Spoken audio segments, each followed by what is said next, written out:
It's in really good shape. Yeah, it's been the painted. fenders have been refabricated. That's in the factory. That's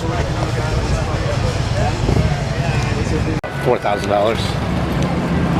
Wow, and that was a lot of money for a car.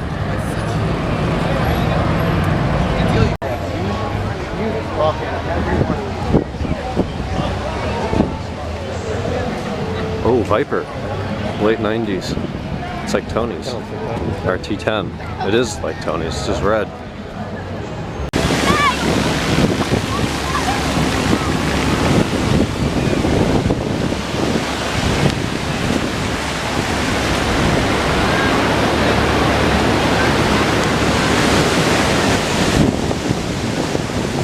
That guy's out. Driving.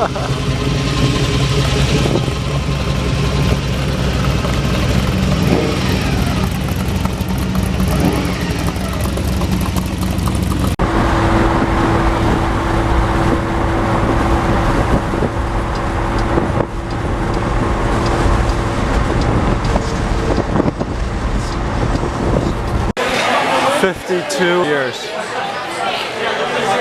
Right there. Right there.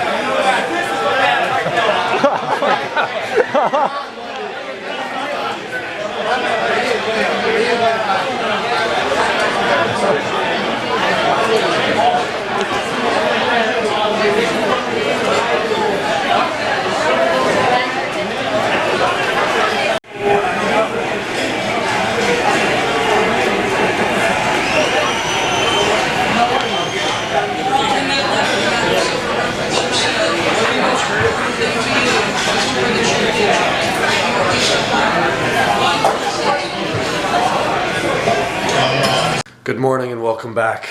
Today I saw something that I never thought I would see, and that's a Cleveland sports team winning a title in really quite astounding fashion.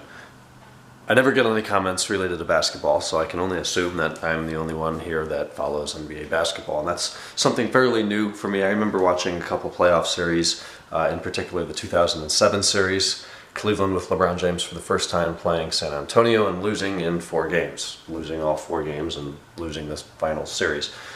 Then in 2010, LeBron announced that he's going to take his talents to South Beach to play with Dwayne Wade and Chris Bosh and the Miami Heat. Did that for 4 years. He won back-to-back champions in 2011 and 12, or 12 and 13, I don't remember which. And then announced in July of 2014 that he's returning to Cleveland. I was with Hassan, who's a long-term NBA follower, and I believe Alex at George's in La Jolla.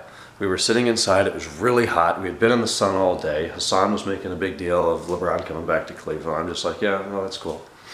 And I didn't really think much of it. And then I remember a couple months later, October of 2014, I had been out all day blowing leaves and whatnot, and I came in and I turned the TV on, I sat down, I saw it all over Facebook that it was LeBron's first day back in Cleveland. I thought, well, that would be interesting, I'll watch a basketball game, why not, on board? So I watched a game, and I've pretty much watched every single game since then that Cleveland's played in. And being down in this series this year in the NBA Finals, a rematch of the Warriors last year, who beat Cleveland in 6 games. Watching Cleveland go down 3-1, I thought there's no hope they would have to win. It was 3-1, so I guess they had to win. They won the last 3 games in a row, and they actually did it. And that's pretty amazing. That's never happened in NBA history in the finals for a team to come back down 3-1, but Cleveland did it. And the emotion that LeBron and J.R. Smith and Tyrone Lue had tonight was really incredible. I've been in there watching YouTube videos and comments and all kinds of stuff, and it's really special time for Cleveland. So unfortunately, I'm not going to be able to. There's going to be some parade downtown, generally a few days after a championship, so I will not be back in time. But that was definitely something that I would have gone up and seen. Really cool though, really exciting. So 52 years it is since the Cleveland Browns won whatever the NFL trophy is in 1964. That's before a man walked on the moon and Lyndon Johnson was president, so it's been quite some time. But anyways, we watched some Orange Is the New Black. I just did a bunch of emails.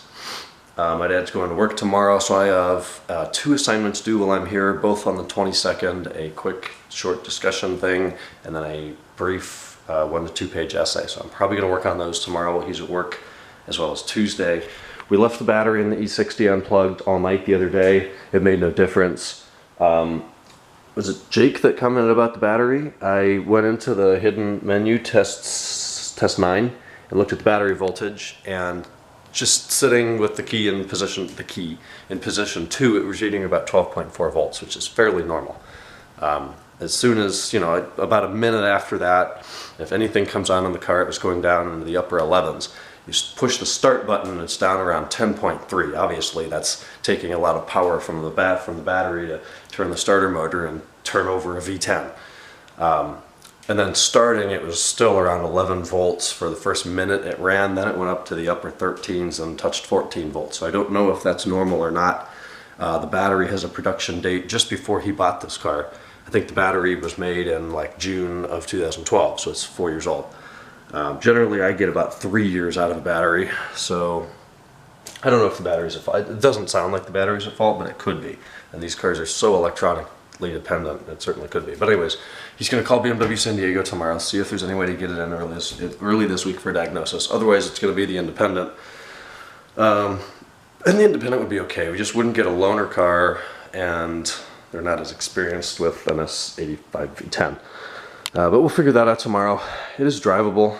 The first time you start it during the day, it seems to be totally fine. You drive it, you park it somewhere, you come back, and then you start it, and it has no power. DSC and check engine light are on. It says DSC malfunction, engine malfunction, reduced power, drive to your local BMW center immediately. And then if you turn the car off and wait like 5 minutes and then turn it back on, it'll be fine. So it's very strange, but we're going to have to get that taken care of, and I'll be sure to let you know what we find. It's really freaking hot today. It was around 90 something degrees, close to 100 degrees here in near Poway. So we went to Pacific Beach. We ate at Wave House. We spent a couple hours walking on Pacific Beach. It was like 76 degrees over there and sunny and perfect.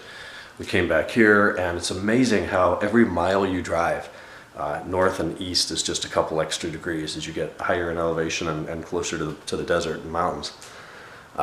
Tomorrow's going to be worse. I think it's like 102 or something. So we've actually got the AC on. I think it's the first time he's used the AC in this house more than just to test it. We've got it set to 75. I can't sleep if it's like 80 degrees upstairs. That would suck. Anyways, though, I'm going to go in and finish up today's work. E39 Source video publishing tomorrow at 10 a.m. It's Dan, I want to say, 97540i6. So look for that tomorrow. I'm going to do a little bit of classwork and relish the victory of the 2015-16 Cleveland Cavaliers. Richard Jefferson, who Cleveland acquired, I guess during the offseason, I don't think he was a trade, announced that he's retiring, which is sad. He's, in my opinion, a very underrated player who gave this series and this season, absolutely everything he had, which is a lot. And he's in his low 30s, probably pretty old for the game. But man, is that guy in shape, and he gave it everything he had, and he's put up some great performances. Not necessarily today, I think he had 2 points, but he was a serious asset, so it's sad to see him go. It's going to be interesting now, and there was no talk of the future. Everything was relishing the moment of today. But it'll be interesting to see if LeBron stays, if everybody else re-signs, if they try to pick up somebody to replace Richard Jefferson, strengthen the team further, and go at it again. Or was this LeBron's goal to bring a championship to this city and either move on or kind of pull both paddles and go into neutral and just relax? I don't know. Hopefully, I'd love to see it again. I mean, it's been a fun 2 years. And they've got the confidence now, certainly. But it'll be an interesting season next year, an interesting off season, and I'll stick with it for a little bit. Be a Cleveland fan living in California. Okay, I'm tired of pacing the garage. I'm going to go to bed. I will talk to you guys tomorrow on Monday. I hope you had a fantastic weekend as well. Good night.